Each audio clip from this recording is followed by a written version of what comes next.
Hey, what's up, guys? Welcome to another episode of a Quick Hit Eyes on Geopolitics. I'm here with Andy Milburn, um, talking about yesterday. There was an exclusive by NBC News that the U.S. is preparing options for military strikes on drug targets inside of Venezuela. They have four sources on this. Um, I'm just going to read a little bit, top log line of it. The Washington U.S. military officials are drawing up options to target drug traffickers inside Venezuela, and strikes within that country's border could potentially begin in a matter of weeks, four sources told NBC News. Those sources are two U.S. officials familiar with the planning and two other sources familiar with the discussions. They spoke on the condition of anonymity because they were not authorized to discuss the plans publicly. Striking inside Venezuela would be another escalation in the Trump administration's military campaign against alleged drug targets and its stance towards Venezuela's government. Just a little bit of context. I know everybody knows. In recent weeks, the U.S. military at least struck three boats from Venezuela allegedly carrying narco traffickers and drugs that could threaten Americans. President Donald Trump said on Truth Social. The administration has not provided evidence that the drugs were all on the boats, but an official in the Dominican Republic, alongside from the U.S. embassy there, did say at a press conference Sunday that drugs were found in the water after one of the strikes. So that's basically the, top, just the headline of it. Andy, and we've seen a ton of buildup of U.S. personnel and equipment and stuff in and around the Caribbean. Where do you see this? Does it get to that point where we start hitting things inside of Venezuela? Well, it could well do, Dee. And let me just frame this first. Okay, let me talk about how these strikes probably would take place. I don't have any direct inside knowledge, but informed speculation based on my background. And then let's talk a little bit about what some of the problems with doing this. And I want to preface this by saying, look, no crocodile tears for cartel members who are going to get killed. I'm all about doing bad things to bad people, and God knows a lot of people we've seen in the global war on terror die who didn't need to die, both sides. So I'm not wringing my hands over this, but there are definitely some concerns. And there is one of the concerns is maybe we're going after the wrong targets. But let me just begin by saying, yes, you're right. So we're kind of setting the stage for this. Okay. The national military strategy is coming out soon. It's going to say that there's a renewed, or rather a new focus on homeland security rather than overseas. And in consonance with that, when I say we loosely, collectively have deployed, the United States have deployed 10 warships, 8 warships down to the Caribbean and 10 F-35s to Puerto Rico. But if these strikes take place, and I see no reason based on the current trajectory why they should not, that isn't me making an ethical comment about this. I mean, we've already crossed this line by blowing drug boats out of the water and killing people. So it's a very short line from that to what we're planning to do, which is striking drug targets within a sovereign country. Okay, so how this would probably work, the intelligence collection, of course, we're working. I would imagine that the military is working with the DEA. The DEA will have a good deal of information on drug traffickers within Venezuela, and the primary means of collection is going to be by drones. The United States has, and this is open source stuff, right? We've got exquisite platforms with exquisite payloads, and we can, and of course, I'm pausing a little bit here just to make sure that everything I say, of course, is unclassified and open source. But we've got payloads that have an extraordinary potential for pulling, to do electronic eavesdropping, pulling voices, recordings from telephone conversations, AI tools to recognize the voices of drug traffickers. And then those go to human analysts who narrow it down. It's very easy then to geolocate where those are taking place and to track selectors, as the saying goes. A selector is a phone set itself belonging to drug traffickers. Normally, there's a two-part verification process before a strike takes place. I assume at least that is in most military strikes we've conducted overseas, and then it's a short step to sending a drone to launch whatever it is, a Hellfire missile to take take the target out. Now, all of that is a process that the United States has made very smooth over the course of the global war on terror. And we have struck targets in countries outside Iraq and Afghanistan, as you're well aware, Somalia and Yemen, and even Pakistan being among them. But in every case, it involved a legal consultation. All right. So, and this is where we get into a little bit of tricky ground, because normally when we conduct strikes, it is under a congressionally approved authorized use of military force. So the targets, even the targets that we've hit in Somalia and in Pakistan and in Yemen, have fallen within under that purview. All right. They were terrorists, and they worked for organizations that were declared that had been classified as terrorist organizations, but more importantly, they fell within the authorized use of military force that has kind of been in continuous effect since 9/11. Going after drug traffickers does not fall under that. And simply, and here's where we're in kind of a gray area, simply declaring a drug cartel as a terrorist organization, FTO doesn't necessarily bring it within the purview of the authorized use of military force. So why should we care about this? Well, we're kind of on. I'll tell you why. Because the rule of law internationally does matter, even those who think it does not matter. It matters because if we do this, all right, in another sovereign country, and we say, hey, these guys are violating U.S. law, or they're doing things that result in U.S. citizens being killed, and so it's okay to take these people out in a foreign country, then what's to stop China or any other country for that matter doing that on U.S. soil? Think about what India did in Canada, going after Sikhs who India declared to be terrorists. That could just become kind of rule of thumb for us.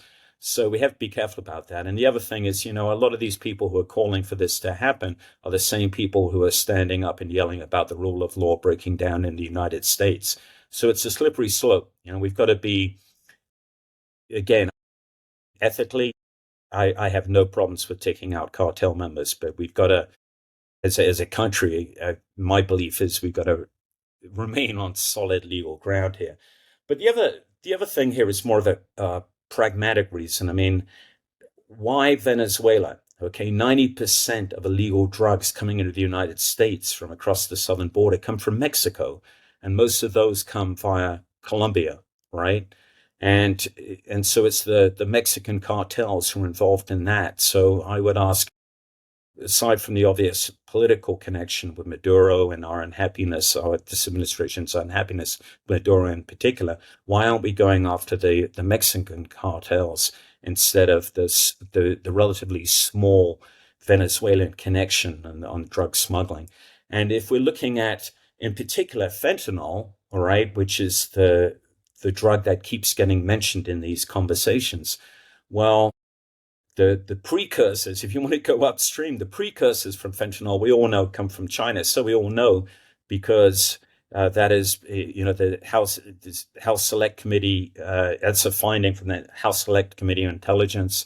It is well known, and in fact, the Chinese give tax dispensation to the companies that produce the precursors for fentanyl. So not only are they not going after these people, they're actively encouraging the trade. And those precursors get to Mexico, where the Sinaloa cartel, or there's another one, the Jalisco New Generation cartel, and I forget the acronym. All right, those are the two lead cartels in Mexico. Turn this into fentanyl, and the United States is the main customer, and that stuff is coming across the border and is what is responsible for killing whatever it is, 70,000. Is it 70,000 Americans? Is that a year, D?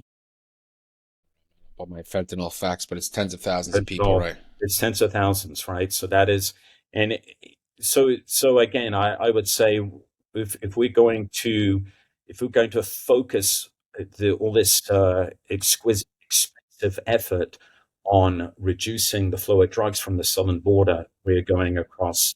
We're going after the wrong people. Yeah, so fentanyl deaths 72,776 in 2002 in 2003. How many? 72,700. Yeah, yeah. So that's that's significant. Again, I Yeah. mean, I've got no. I can see the rationale for wanting to stop this. I can see the rationale for using the military to do that. And remember, I'm saying I can see the rationale for that. But two things: we got to make sure we're on. I believe, firm legal ground. Number one. Number two. Let's go after the right targets. Right. Okay. And let's really first of all let's really bring pressure on China in every way we possibly can. Sanctions, you name it, to prevent the export of precursors, which we know is happening. And B, let's bring the pressure on the Mexican government or go after the cartels directly, whatever. But that seems to me just a more intelligent way to do this. Um, so what would need to be done for us to like make it, legal, essentially, act of Congress? Well, yes, congressional approval would be certainly. I mean, that would put us on firmer legal ground. And now, international law is always a gray area. I mean, we can always be accused of breaking international law, but at least if we have something equivalent to an authorized use of military force, something beyond simply declaring cartels as FTOs, foreign terrorist organizations. I certainly, I think that's, I mean, that is step one. I don't think we've made an effort to do that yet. Where does special operations fit in here? Because I'm sure there's, units down there that are prepping, the environment. Because, like in the article, it does say like giving President Trump hasn't made any decisions, but giving him options. Obviously, bombing, drones, hellfires. There's probably also a boots on the ground kind of option as well that they're giving the president, I would assume. Yeah, I mean, I've got to tell you, I see absolutely no reason to put boots on the ground here. As a former special operations guy myself, to the in this day and age, we're not talking about hostage rescues, right? We're not talking about we're not talking about a very important target that whose death we really have to verify in person, a Zakawi or a Osama bin Laden, right?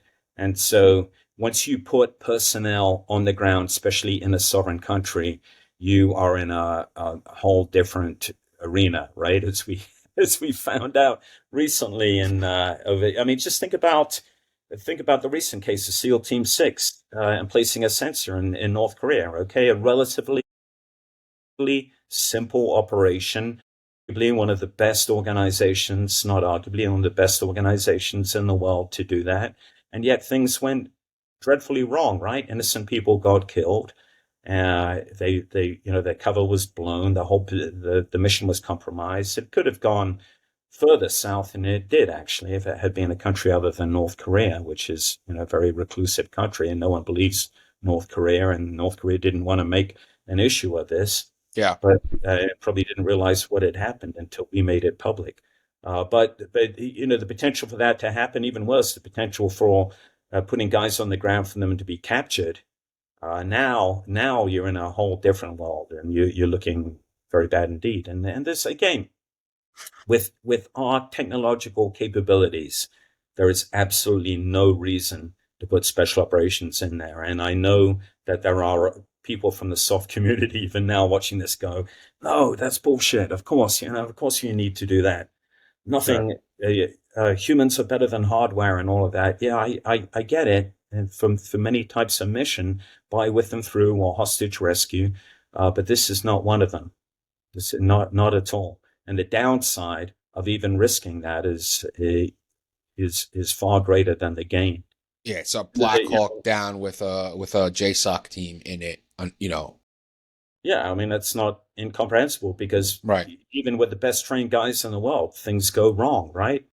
I mean, they again go back to the the North Korean mission. I mean, what are the chances of all those things stacking up going wrong at the same time? But they did, right? A Yeah. fishing boat arrives, uh, guys jump in the water. The SEALs think that they're being compromised, but actually these guys are just Fishing. abalone diving or something, right? And Yeah. that's the way they do it. And even in winter, diving overboard in North Korea, it shows how hungry they are, sadly.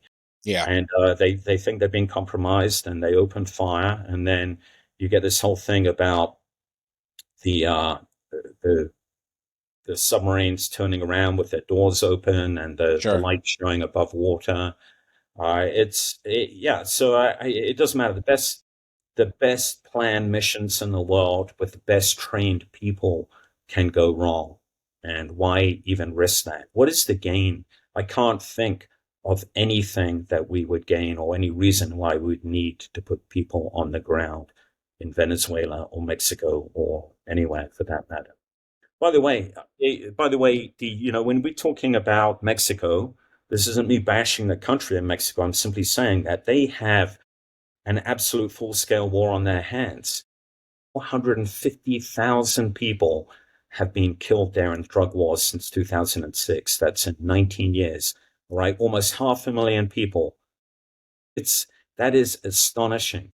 And I say 2006 because that is when the Mexican government announced that they were going after the cartels. They declared war on the cartels, and it allowed them to use their military in operations within the country against the cartels. But it has not gone well with them.